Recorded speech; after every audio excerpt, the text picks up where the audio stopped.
السلام علیکم ورحمۃ اللہ وبرکاتہ۔ آپ کی خدمت میں حاضر ہے مجاہد رضوی اور آپ دیکھ رہے ہیں یوٹیوب چینل مجاہد رضوی آفیشیل۔ آج کا ہمارا موضوع ہے سجدہ سہو۔ ناظرین و سامعین، آج کی اس ویڈیو میں ہم سیکھیں گے سجدہ سہو کیوں واجب ہوتا ہے اور سجدہ سہو کرنے کا سنت طریقہ کون سا ہے۔ یاد رکھیے، جب ہم نماز پڑھ رہے ہوتے ہیں تو نماز کے واجبات میں سے کوئی ایک واجب چھوٹ جائے تو ہمارے اوپر سجدہ سہو واجب ہو جاتا ہے۔ جب تک ہم سجدہ سہو نہیں کریں گے تو ہماری نماز کامل نہیں ہوگی۔ یہی سجدہ سہو ہے جو ہمارے واجب کا ازالہ بھی کرتا ہے اور ہماری غلطی کا ازالہ بھی کرتا ہے اور نماز کو درست کر دیتا ہے۔ اب سجدہ سہو ہم نے کرنا کیسے ہے؟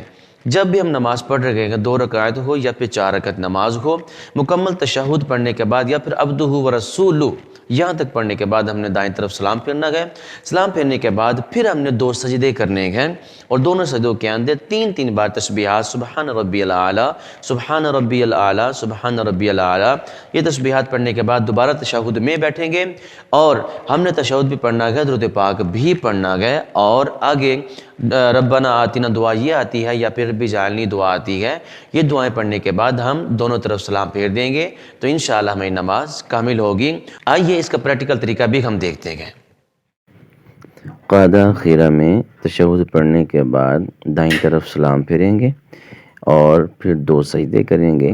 دونوں سجدوں میں تسبیحات سبحان ربی الاعلیٰ، سبحان ربی الاعلیٰ، سبحان ربی الاعلیٰ پڑھنے کے بعد پھر دوبارہ تشہد میں بیٹھیں گے، مکمل تشہد درود پاک پڑھیں گے اور ربنا آتینا یا پھر ربی جعلنی دعا پڑھنے کے بعد ہم نے دونوں طرف سلام پھیر دینا ہے۔ یہ سجدہ سہو ہمارا کمپلیٹ ہو جائے گا۔